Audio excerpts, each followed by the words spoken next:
The first shock came not on the battlefield, but when I returned home. I had just completed a year-long deployment overseas, serving under desert suns and sleeping in sandstorms, carrying the weight of duty and the promise that home would still be mine when I returned. But when I pulled into my street, duffel bags in hand, heart racing at the thought of hugging my daughter on that porch, my blood turned to ice. Strangers stood in the yard. My American flag was gone. The lock had been changed. And sitting smugly in a lawn chair, clipboard in hand, was Karen, the HOA president who had always found some excuse to target me. She rose with a smirk that could rot steel. "You're trespassing," she declared, as though I were an intruder on my own land. "This house has been sold under HOA authority. You abandoned it. It belongs to new owners now." Her voice carried across the cul-de-sac, each word dripping with arrogance, her wide frame blocking the path to my own front door. I froze, staring at her in disbelief. "Sold?" I managed, my throat tightening. "Karen, I was deployed. I paid every tax, every mortgage. How dare you?" But she waved her fake papers like a weapon, cutting off my words. "You weren't here.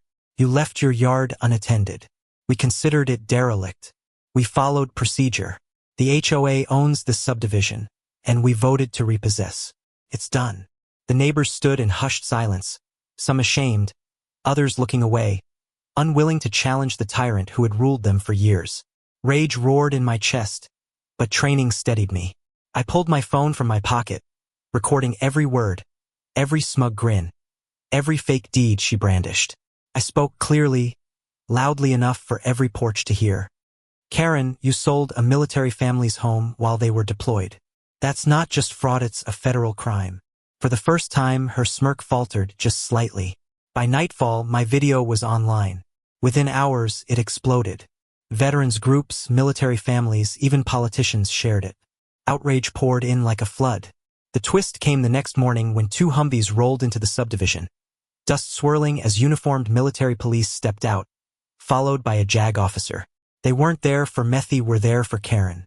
The officer read the charges aloud, his voice steady and merciless.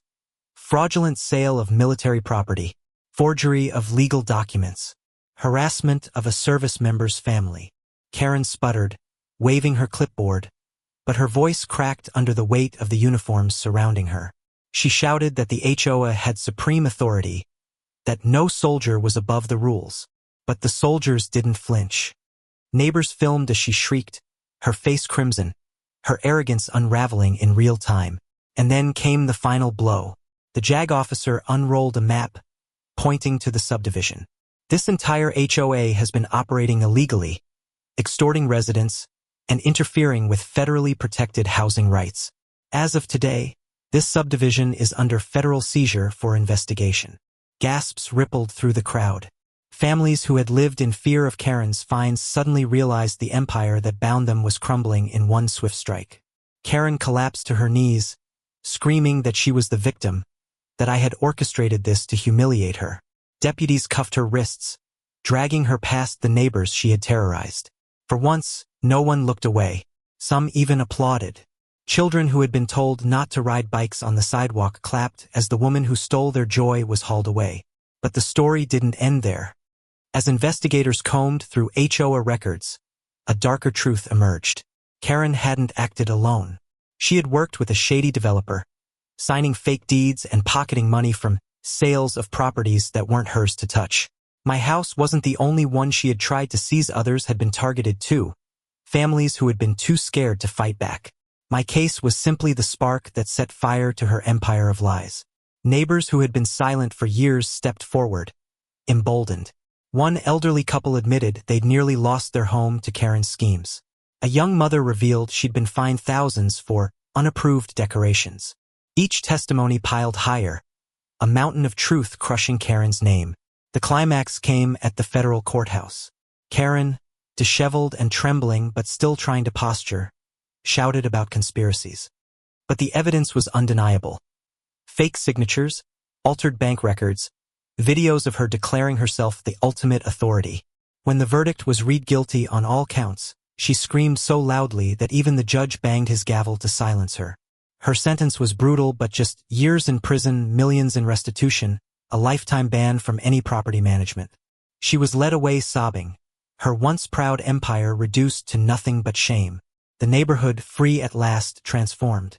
The HOA was dissolved by court order, replaced with a cooperative committee run by volunteers. Instead of Karen's fines and threats, we had barbecues and cleanups. My cabin yard, once her prize target, became the heart of the community again. Children played, flags waved, laughter filled the air. The stain of fear had been scrubbed away. And me? I stood on the porch with my daughter in my arms, the sun setting behind us, the flag restored to its rightful place. Neighbors clapped, saluted, and thanked Menet just for my service abroad, but for standing firm at home. Karen sold my house, but in doing so, she sold her soul, and the price was her own downfall. The news of the seizure spread like wildfire. What had started as a local scandal about one arrogant HOA president suddenly became a national headline. Veterans organizations blasted it across their social media feeds, demanding accountability for every HOA that had ever harassed military families. Talk shows ran segments replaying the clip of Karen being dragged away, her shrieks echoing as neighbors clapped and soldiers looked on. She had tried to humiliate me, but instead she had humiliated herself before the entire country. The next week, federal investigators swarmed the subdivision. They didn't just come for Karen, they came for every file, every ledger, every fraudulent fine the HOA had levied. Families who had paid special assessments for projects that never existed now had a chance to see where their money went. The truth was staggering. Hundreds of thousands of dollars siphoned off into shell accounts tied to Karen and her developer partner. Vacant lots sold under false deeds. Even maintenance budgets had been looted, explaining why potholes lingered for years, while Karen boasted about her perfectly balanced books.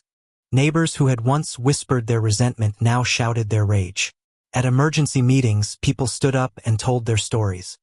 A widowed veteran confessed he had been threatened with foreclosure after missing one payment during his wife's cancer treatments. A young couple revealed they had been fined for noise every time their toddler cried at night. One by one, the curtain lifted on a theater of cruelty that Karen had directed with relish. The crowd seethed, not just at her, but at themselves for staying silent so long. The twist arrived when one man, nervous and pale, stood up and introduced himself as Mark, a contractor who had done odd jobs for the HOA. He admitted he had been complicit, paid under the table to forge signatures on Karen's fake deeds. His voice cracked as he apologized. She threatened me, said she'd ruin my business if I didn't play along. But watching her drag a soldier's family through hell, I couldn't carry it anymore. His testimony was the nail in the coffin.